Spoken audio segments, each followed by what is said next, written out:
Hello my dear students, I hope you all are fine. Okay, today we discuss about the very most important topic, very most important topic of our unit number 3 electrochemistry. Okay, and the topic is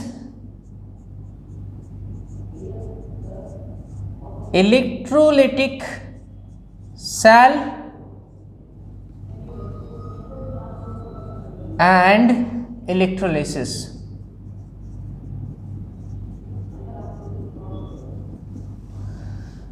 electrolytic cell and electrolysis. तो इससे पहले तो मैं आपको ये पूछूंगा कि electrochemical cell जो था आपने आगे स्टडी किया है, ये अब दूसरा सेल हो गया इलेक्ट्रोलिटिक सेल। ओके, एक सेल जो है उसके बारे में हमने डिस्कस कर लिया पूरी इलेक्ट्रोकेमिकल सेल के बारे में। आज हम यहाँ पर ये दूसरा नया छोटा सा ही है ना, आज के लेक्चर में ही खत्म हो जाएगा।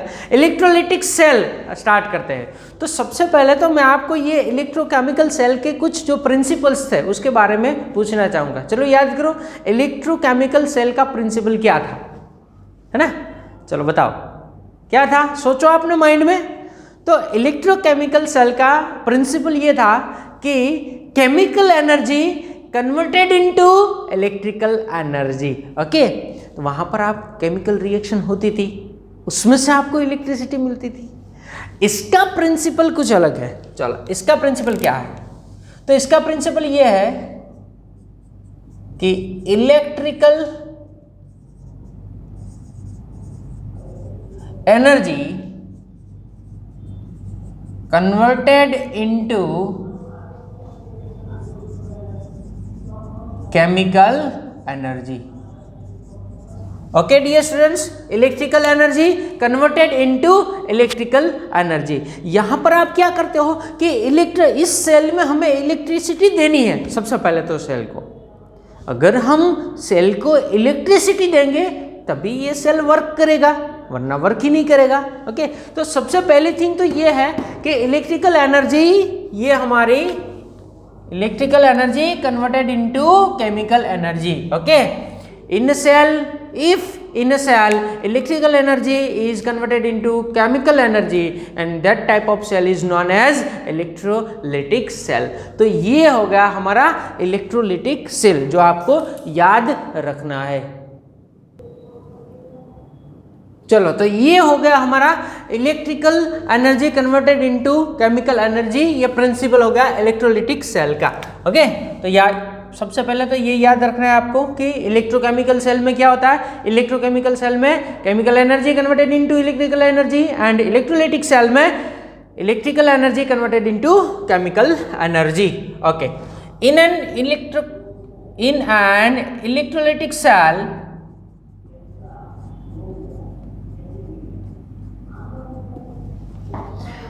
external voltage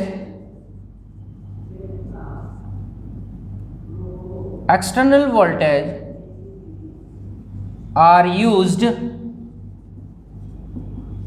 to bring out chemical reaction. Chemical reaction करने के लिए आपको क्या चाहिए?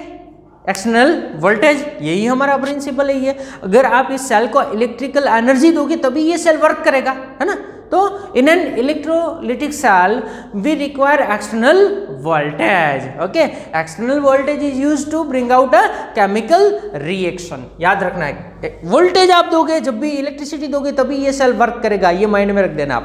ओके, इलेक्ट्रोकेमिकल सेल को कुछ इलेक्ट्रिसिटी की रिक्वायरमेंट नहीं है। वो तो आप सॉल्यूशन में जब भी आप कोई एनोड कैथोड ट्रिप डाल दोगे और उसे ये गैल्वेनोमीटर से कनेक्ट कर दोगे तो वो तो सेल स्टार्ट हो जाएगा, केमिकल रिएक्शन स्टार्ट हो जाएगी। ओके, बट यहाँ पर क्या होगा, जब भी आप वोल्टेज दोगे एक्सटर्नल वोल्टेज तभी केमिकल रिएक्शन होगी। ये आपको याद रखना है, ठीक है। इसके अलावा इलेक्ट्रोकेमिकल प्रोसेसेस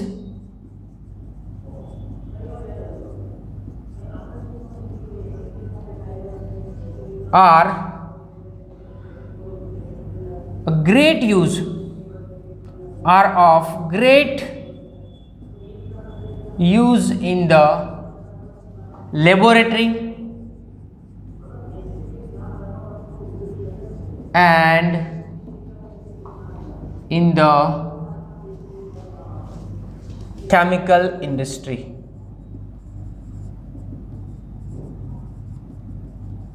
इलेक्ट्रोकेमिकल प्रोसेसेस, ये जो इलेक्ट्रोलाइटिक सेल में जो प्रोसेसेस होती है वो कहाँ पर यूज होती है? ये यूज होती है हमारी लेबोरेटरी में और इसके अलावा केमिकल इंडस्ट्री में। तो केमिकल इंडस्ट्री में एंड लेबोरेटरी में हम ये जो इलेक्ट्रोलाइटिक सेल की जो प्रोसेसेस है वो बहुत सारी प्रोसेसेस हम यूज करते हैं। ओके, लाइक किसके लिए आप यूज करते हो? तो सबसे पहले यहाँ पर मैं लिख दूँ आपको, एक तो आप यूज करते हो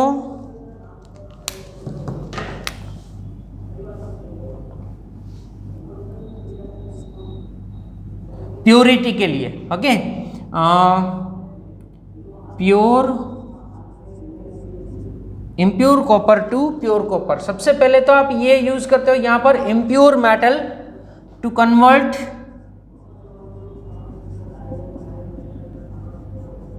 impure metal to pure metal. Okay, impure metal में से प्योर मेटल में कन्वर्ट करने के लिए आप यूज करते हो। और इसके अलावा ये हम इलेक्ट्रोलाइटिक प्रोसेसेस जो है वो हम यूज करते हैं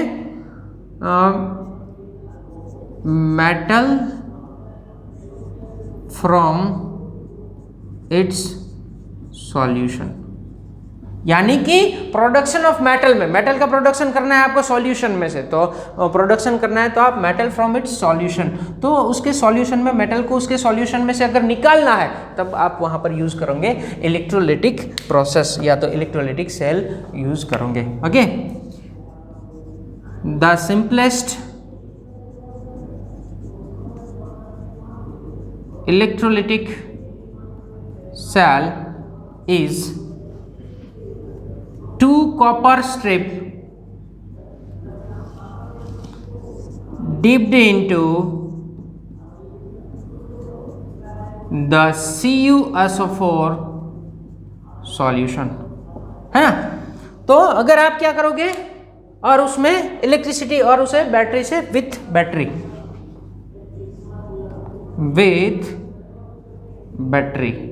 ओके, बैटरी के साथ आप यहाँ पर इसे कनेक्ट कर दोगे। तो सिंपल सा है, यहाँ पर हम ड्रॉ करते हैं चलो कि कुछ इस तरह से आपके पास आपके साथ होगा यहाँ पर कि सपोज ये हमारा सेल है, चलो ये हमारा सेल है सपोज। ओके, अब इसमें आपने क्या कर दिया, इसमें आपने 2 कॉपर स्ट्रिप ले ली है, ये एक हो गई कॉपर स्ट्रिप, चलो ओके, और ये हो गई यहाँ पर दूसरी कॉपर स्ट्रिप।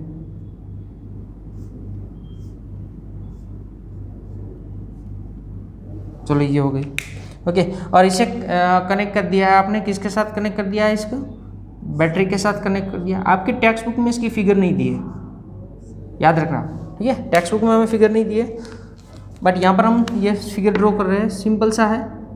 और ये हो गया हमारा, क्या हो गया ये, क्या हो गया ये इलेक्ट्रोलाइटिक सॉल्यूशन CuSO4 का। ओके, CuSO4, और क्या होगा ये इलेक्ट्रोलाइटिक सॉल्यूशन। चलो ओके, ये हो गया हमारा एनोड। अब ये कह सकते हो कि ये इम्प्योर होगा, क्या होगा इम्प्योर। चलो इम्प्योर कॉपर का सपोज मान लो ये, और ये है हमारे पास कॉपर प्योर। जैसे ही आप इलेक्ट्रिसिटी पास करोगे क्या होगा, तो इलेक्ट्रिसिटी पास करने से एनोड पर क्या रिएक्शन होगी, चलो बताओ। एनोड पर क्या रिएक्शन होगी कि एनोड जो है उसमें इम्प्योर कॉपर है, उसके साथ कॉपर के साथ AuAgPt भी होगा, है ना। तो उसमें से AuAgPt में से कॉपर निकल के, ओनली कॉपर निकल के सॉल्यूशन में जाएगा, यानी कि ये कॉपर आपका इम्प्योर है, तो वो निकल के जाएगा किसमें, कॉपर +2 में, with releasing 2 electron minus, 2 electron को रिलीज करने से। अब ये यहाँ से एनोड में से कॉपर +2 सॉल्यूशन में आ गया, सॉल्यूशन पहले से ही CuSO4 का है, तो कॉपर +2 तो पहले से ही वहाँ पर प्रेजेंट है। अब क्या होगा, अब यहाँ पर कॉपर +2 की कॉन्सेंट्रेशन इंक्रीज हो जाएगी, तो क्या होगा, ली सेटिलर प्रिंसिपल आ जाएगा। तो ये अब कैथोड पर जाएगा, देखो तो अब कैथोड पर क्या होगी रिएक्शन? तो कैथोड पर रिएक्शन होगी कि यही हमारा जो इसका Cu+2 है, कॉपर +2 है, वो फिर से क्या करेगा, ये दोनों इलेक्ट्रॉन को एक्सेप्ट कर लेगा और क्या बना देगा, कॉपर प्योर बना देगा, और वो कॉपर हमारा इसके ऊपर, ये कैथोड के ऊपर डिपॉजिट हो जाएगा। यहाँ से कॉपर जो है वो निकल के सारा इसके ऊपर डिपॉजिट हो जाएगा। यहाँ से कॉपर एनोड में से निकलता जाएगा, सॉल्यूशन में जाएगा एज अ Cu+2, और वो Cu+2 इलेक्ट्रॉन को एक्सेप्ट करके फिर से कॉपर प्योर बन के वो कैथोड के ऊपर डिपॉजिट हो जाएगा। तो अब इसकी फाइनल रिएक्शन लिखो चलो। तो फाइनल रिएक्शन तो ये होगी कि चलो ये तो कैंसिल हो जाएगा, कॉपर+2 एक्वाइस, इलेक्ट्रॉन भी कैंसिल हो गए। तो आपका कॉपर जो इम्प्योर कॉपर है वो किस में कन्वर्ट हो गया, प्योर कॉपर में।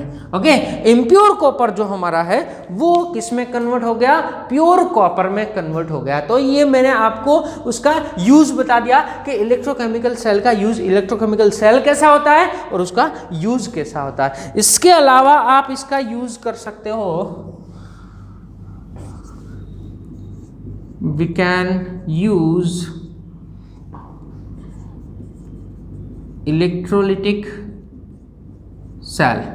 We can use electrolytic cell या तो electrolytic process to produce NaMg aluminium metal from its solution.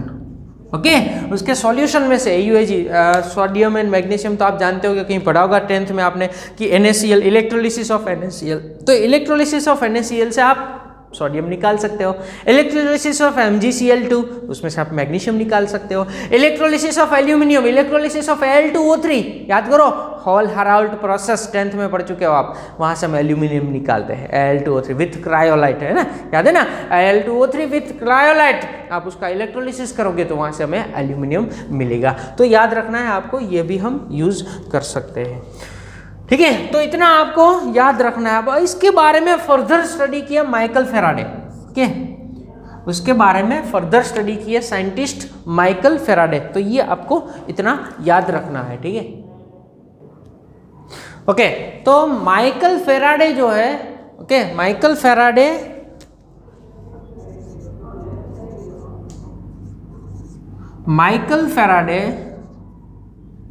was the first scientist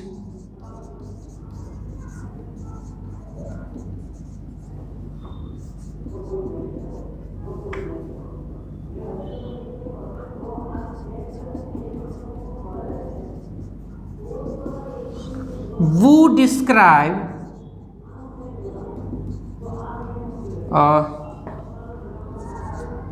aspects of electrolysis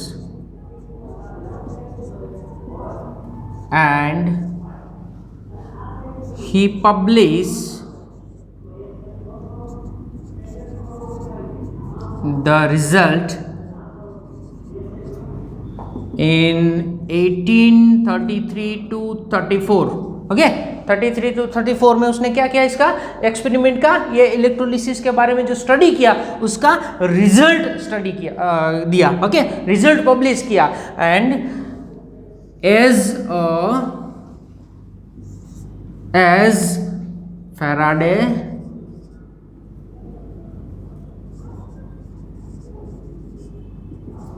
Faraday's law, as Faraday's two law, दो law उसने दिए उसके result में, to laws. Okay, तो याद रखना है आपको। तो अब उसमें चलते हैं, चलो। सबसे पहला फर्स्ट लॉ,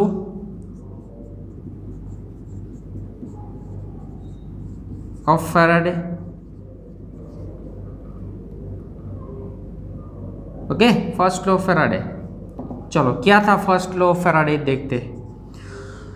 तो ये फर्स्ट लॉ कुछ ऐसा था कि जैसे ही आप कोई इलेक्ट्रोलिटिक सेल है आपके पास, उसमें आप इलेक्ट्रिसिटी पास करोगे। ओके, इलेक्ट्रिसिटी पास करोगे इन इलेक्ट्रोलिटिक सेल, तब जो इलेक्ट्रोड्स पर प्रोडक्ट मिलेगी, है ना, इलेक्ट्रोड्स पर जो भी आपको कुछ प्रोडक्ट्स मिलेगी, तो वो प्रोडक्ट्स का जो वेट होगा, weight of products, it is directly proportional to the quantity of electricity passed. याद रखना है ना, जितनी क्वांटिटी आप पास करोगे इलेक्ट्रिसिटी की, ओके, क्वांटिटी ऑफ इलेक्ट्रिसिटी जो भी पास करोगे उसके डायरेक्टली प्रोपोर्शनल टू आपको इलेक्ट्रोड्स पर प्रोडक्ट मिलेंगी। तो याद रखना है कि the amount of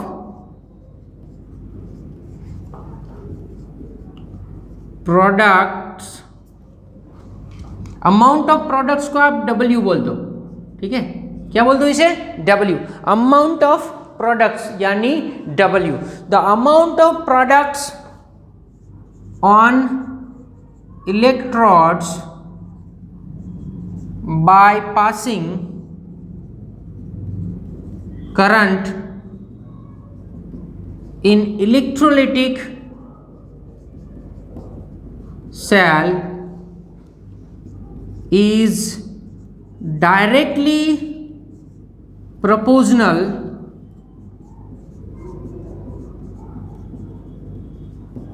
to the in electrolytic cell, okay, the amount of products यानी W, जो भी प्रोडक्ट्स आपको यहाँ पर जनरेट होता है, यहाँ पर कॉपर जनरेट हुआ, कितना कॉपर जनरेट हुआ, तो the amount of product on electrodes, ये तो हमारा इलेक्ट्रोड्स ही है, एनोड कैथोड, ओके, तो the amount of products on electrodes by passing current in electrolytic cell is directly proportional to the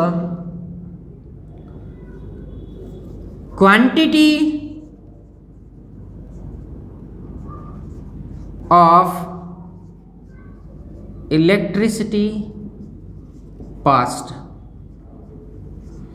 जितनी क्वांटिटी में इलेक्ट्रिसिटी पास करोगे उतनी आपको वहां पर W प्रोडक्ट मिलेगी।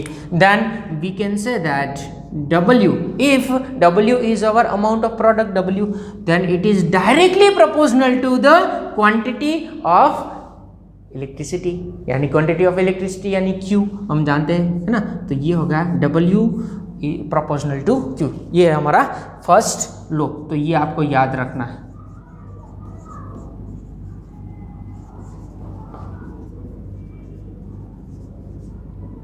Okay, second law of Faraday, चलो सेकेंड लॉ में, तो फर्स्ट लॉ याद रहेगी आपको, क्या है first law, W proportional to Q, simple है, W प्रोपोर्शनल टू Q, यानी the amount of products W on electrodes by passing current in electrolytic cell is directly proportional to the quantity of electricity passed.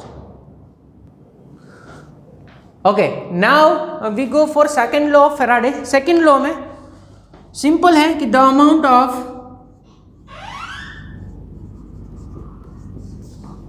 products, the amount of products W for different kind of cell, different kind of cells like आपके पास NaCl है, KCl है, okay, NaCl, KCl, HCl, like for different kind of cells arranged in series, इसको series में arrange किया है, different kind of cell है आपके पास, NaCl, KCl, HCl, उसे आपने सीरीज में क्या किया है, अरेंज किया है, arranged in series and passed equal current in same time. अगर सीरीज में होगा, ये तीनों सेल अगर सीरीज में होंगे तो आप 10 एम्पियर पास करोगे सबसे पहले सेल में से, तो दूसरे दो में भी 10 एम्पियर ही जाएगा। तो आपको क्या करना है, ये तीनों सेल में से सेम एम्पियर करंट पास करना है सेम टाइम के लिए, okay, same time, then product यानी W directly proportional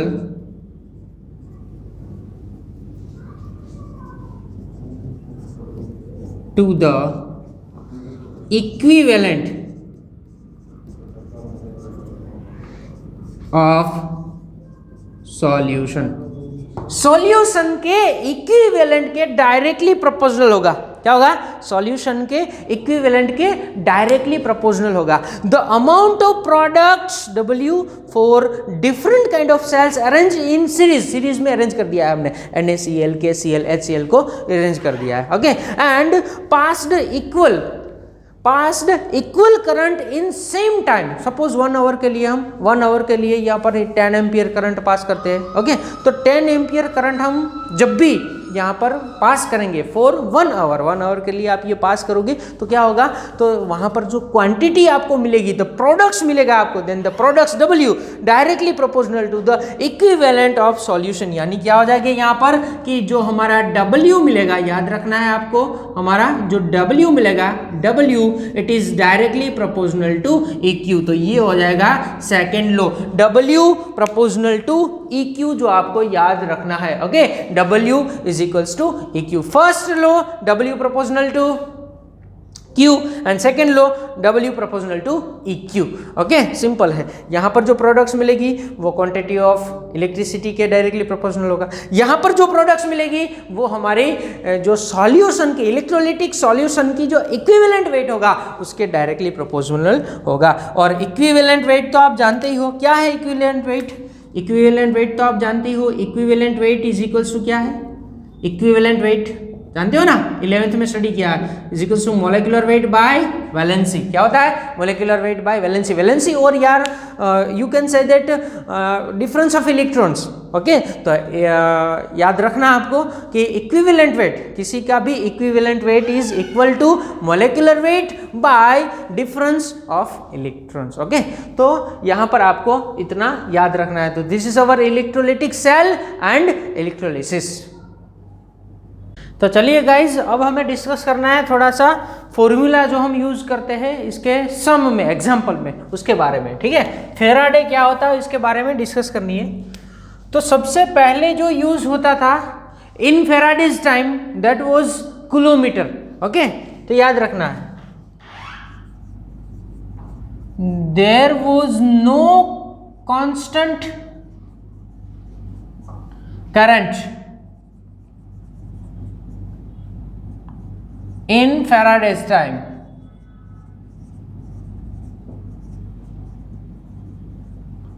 So they use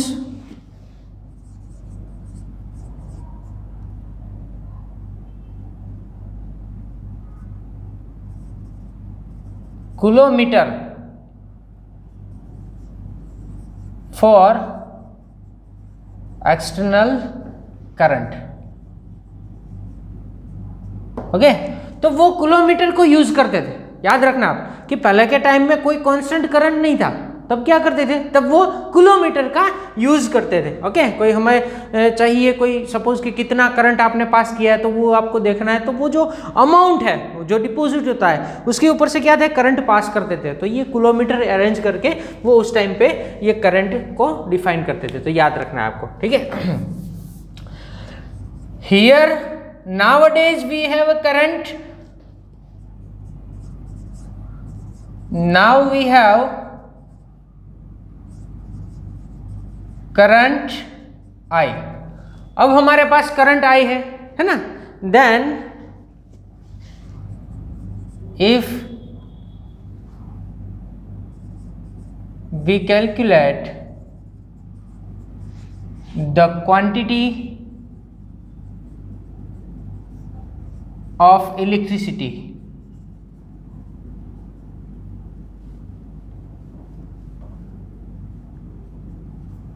चलो, if we calculate the quantity of electricity, then the quantity of electricity Q is equals to IT। चलो, where I is equals to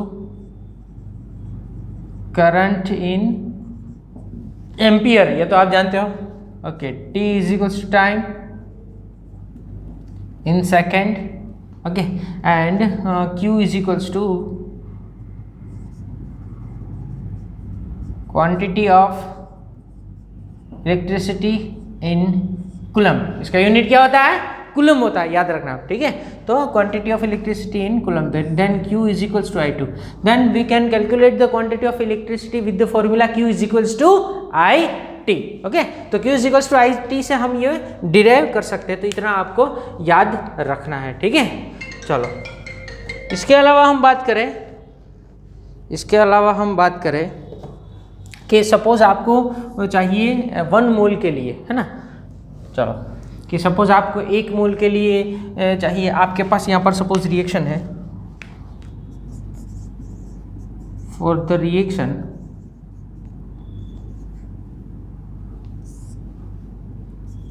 Ag plus 1 electron minus it gives Ag solid. Suppose ऐसी reaction है आपके पास, okay. चलो अब ये reaction के लिए कितने फेराडे पास किए, अगर ये हमें जानना है तो अभी तो आपको रिएक्शन से इतना ही पता चल रहा है कि 1 इलेक्ट्रॉन आपने पास किया है, तो आप यहां पर डिस्कस करो कि the quantity of electricity for 1 mole electron. चलो 1 मोल इलेक्ट्रॉन के लिए चाहिए, तो we can say that 1 mole is equals to, we know that 6.022 into 10 power 23, 1 mole के लिए इतनी वैल्यू होती है, ओके। चलो और बात करें हम, also we know that the charge of 1 electron is equal to 1.6 into 10 power minus 19 coulomb, ये दोनों आप जानते हो, है ना। तो लिखो फॉर 1 मोल के लिए 1 mole electron is equals to, then we can say that 1 mole electron के लिए क्या लिख सकते हो आप, 1 मोल इलेक्ट्रॉन के लिए लिख सकते हो Na multiplied by the charge of electron. चलो Na की वैल्यू क्या होती है, Na की वैल्यू होती है 6.022 इंटू 10 पावर 23। चलो the charge of electron 1.6 into 10 power minus 19, okay. जब इसे सोल्व करोगे आप तो यहाँ पर आपको मिलेगा 96,487 कूलम्ब, ओके, क्योंकि द चार्ज ऑफ इलेक्ट्रॉन इसका यूनिट तो क्या है, कूलम्ब है ना, तो ये तो इसका तो कोई यूनिट नहीं होता। Then 1 mole electron is equals to 96,487, और कैलकुलेशन में हमारे लिए इजी रहे इसलिए हमने एक्सेप्ट किया है 1 मोल को, 1 mole is equals to 1 mole electron is equals to 96,500 coulomb. ये हमने क्वेश्चन में इजी रहे हमारे लिए, एग्जाम्पल में इजी रहे, इसीलिए हमने ये एक्सेप्ट किया है कि जब भी आपके पास 1 मोल इलेक्ट्रॉन हो तब ये क्या होगा 96,500 कूलम्ब। और इसी को हम क्या बोलते हैं, इसी जो 96,500 को ही ये किसने दिया हमें, फैराडे ने दिया, तो इसी को हम क्या बोलेंगे, Faraday.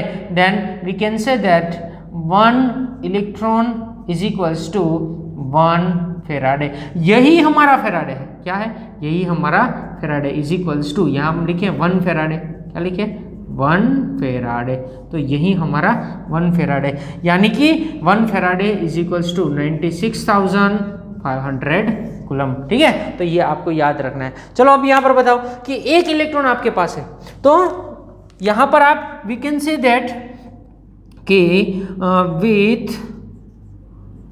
1 Faraday current we can get a 1 mole Ag, okay. यहां से 1 इलेक्ट्रॉन यानी 1 फैराडे, ओके, 1 फैराडे यानी 96,500 कूलम्ब, दोनों में से कोई भी कह सकते हो आप। तो 1 इलेक्ट्रॉन पास करने से आपको 1 मोल मिलता है, बट अगर रिएक्शन कुछ इस तरह से होगी, चलो दूसरी रिएक्शन कुछ इस तरह से आपके पास है यहाँ पर कि Mg+2 electron minus it gives 1 mole Mg solid. चलो तो इसके लिए अगर आप बात करते हो तो with passing the 2 Faraday, 2 electron है तो 2 फैराडे हो गया। अब याद रखना है आपको, है ना, कि जितने भी इलेक्ट्रॉन हैं वो आपके फेराडे होंगे। 2 इलेक्ट्रॉन यानी 2 फेराडे, 3 इलेक्ट्रॉन यानी अगर कोई केमिकल रिएक्शन में इलेक्ट्रोलिसिस के सॉल्यूशन में से 3 इलेक्ट्रॉन पास होते हैं, है ना, तो वो आपके 3 फेराडे हो गए, यानी कि आपने 3 फेराडे पास किए। Then we can say that with 2 Faraday current we can get 1 mole Mg, okay, and our third reaction is, चलो हमारा थर्ड रिएक्शन है एल्यूमिनियम +3 इलेक्ट्रॉन माइनस, चलो एक्वायस, तो उसके लिए हमारे पास है यहाँ पर एल्यूमिनियम सॉलिड। तो क्या लिखोगे आप यहाँ पर, लिखोगे विथ 3 फेराडे करंट, चलो वी गेट 1 मोल एल्यूमिनियम।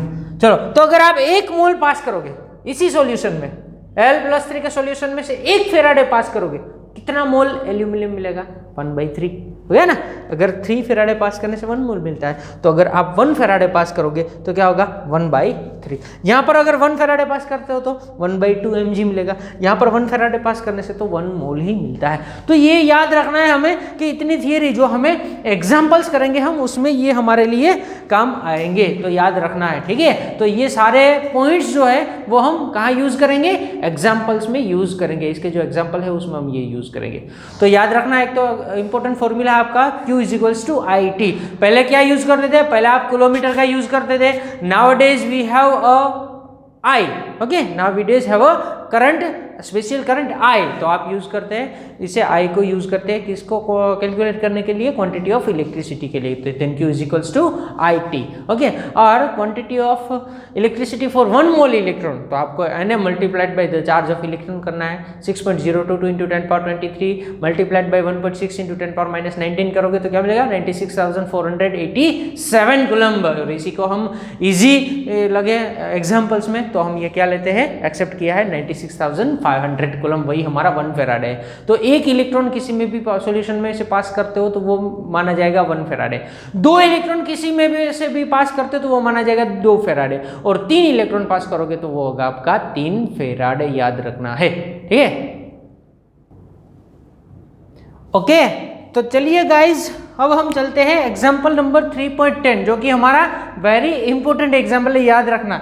इस यूनिट में से मैंने पहले ही आपको बताया है कि बोर्ड एग्जाम में क्या आता है? सम ही आते हैं, एग्जाम्पल से आते हैं, तो याद रखना है। ओके, तो इलेक्ट्रोकेमिकल सेल के एग्जाम्पल जितने इंपॉर्टेंट है उतने ही इंपॉर्टेंट इसके भी है, याद रखना है आपको, ठीक है। इलेक्ट्रोलाइटिक सेल के एग्जाम्पल भी हमारे लिए उतने ही इंपॉर्टेंट है। ओके, तो ये हमें क्वेश्चन में दिया है एग्जाम्पल नंबर 3.10 एज अ कि a solution of CuSO4 is electrolyzed for 10 minutes।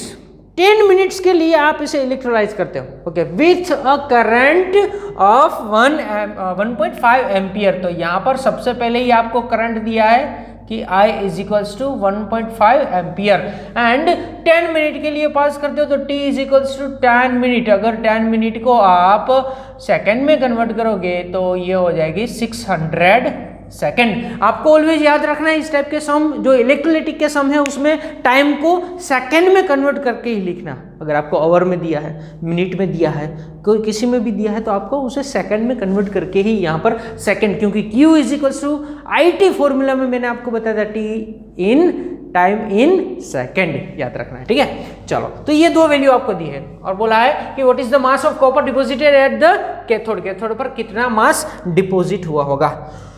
सबसे पहली थिंग इस टाइप के इलेक्ट्रोलाइटिक सेल के एग्जाम्पल में सबसे पहली थिंग क्या करोगे? तो सबसे पहली थिंग करनी है आपको क्वांटिटी ऑफ इलेक्ट्रिसिटी फाइंड करना है। क्वांटिटी ऑफ इलेक्ट्रिसिटी, चलो, तो quantity of electricity we know that Q = IT, formula भी आप जानते हो। I = चलो 1.5 दिया है, ओके। T हमारे पास है 600, इसे सोल्व करोगे तो 900 हो जाएगा कूलम्ब। इसका यूनिट क्या है? Q का यूनिट है कूलम्ब, याद रखना है आपको। चलो, तो ये सबसे पहला आपको क्वांटिटी ऑफ इलेक्ट्रिसिटी मिल गया है, ओके। अब इसे क्या करना है? इसे फेराडे में कन्वर्ट कर देना है। तो फेराडे में कन्वर्ट करने के लिए आप जानते हो कि 96,000 we know that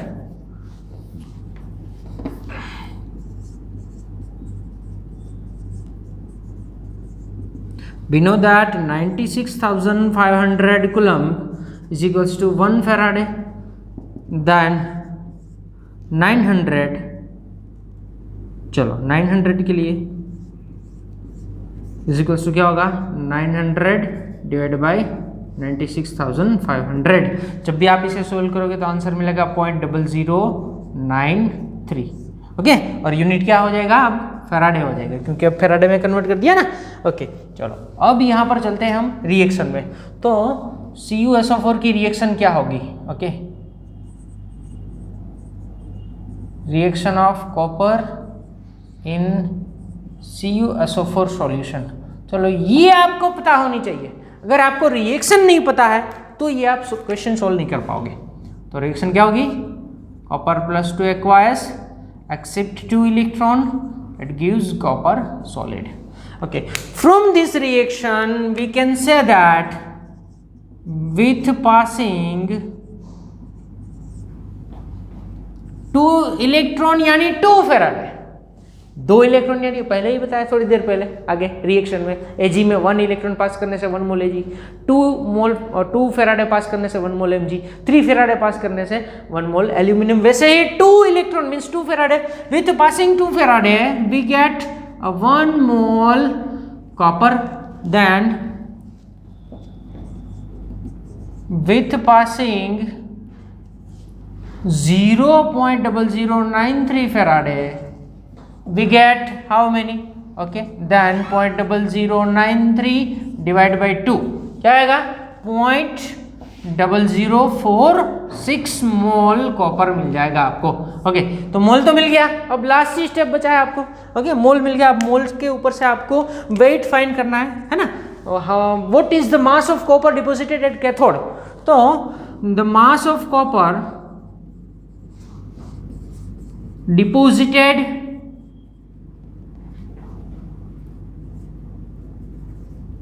at cathode, चलो कैथोड पर मास ऑफ कॉपर फाइंड करना है। We know that the formula mole is equals to, चलो मोल इज इक्वल्स टू क्या है? Mole is equals to weight by molecular weight. Mole is equals to weight by molecular weight. Then the mass of copper, mass is equals to क्या हो जाएगा? Mole multiplied by molecular weight. Okay, यहाँ पर तो question में नहीं दिया है, बट कई बार जेईई नीट में इस टाइप के सम होते हैं, तो आपको ये याद रखना है कि कॉपर का मास क्या होगा। याद रखना है आपको कॉपर का मास, कॉपर इज इक्वल्स टू 63.5 मोल ग्राम पर मोल। इसका यूनिट क्या रहेगा? ग्राम पर मोल। ओके, ये आपको याद होना चाहिए। तो अब लास्ट स्टेप है हमारा कि 0.0046, ये हमारे मोल हो गए कॉपर के 0.0046 and multiplied by molecular weight of copper. तो molecular weight of copper 63.5 gram and our final answer. तो यहाँ पर आपका फाइनल आंसर मिल जाएगा मास ऑफ कॉपर जो डिपोजिट हो रहा है कैथोड पर। Okay, mass of copper is equals to, जैसे आप इसे सोल्व करोगे तो आपको मिलेगा आंसर 0.29 ग्राम। ओके, तो ये 0.29 ग्राम कॉपर जो है वो कैथोड के ऊपर डिपोजिट होगा। क्लियर? तो आई होप कि ये जो पूरा एग्जाम्पल है, एग्जाम्पल नंबर हमारा 3.10, ये अच्छी तरह से आपको माइंड में बैठ गया होगा। ठीक है, तो इस टाइप के एग्जाम्पल आपके रेफरेंस बुक में भी दिए होंगे। ओके, और टेक्स्ट बुक में पीछे भी दिए होंगे, तो आपको ये अपने आप से सॉल्व करना है। ठीक है, तो नेक्स्ट लेक्चर में मिलेंगे। Bye bye, stay safe.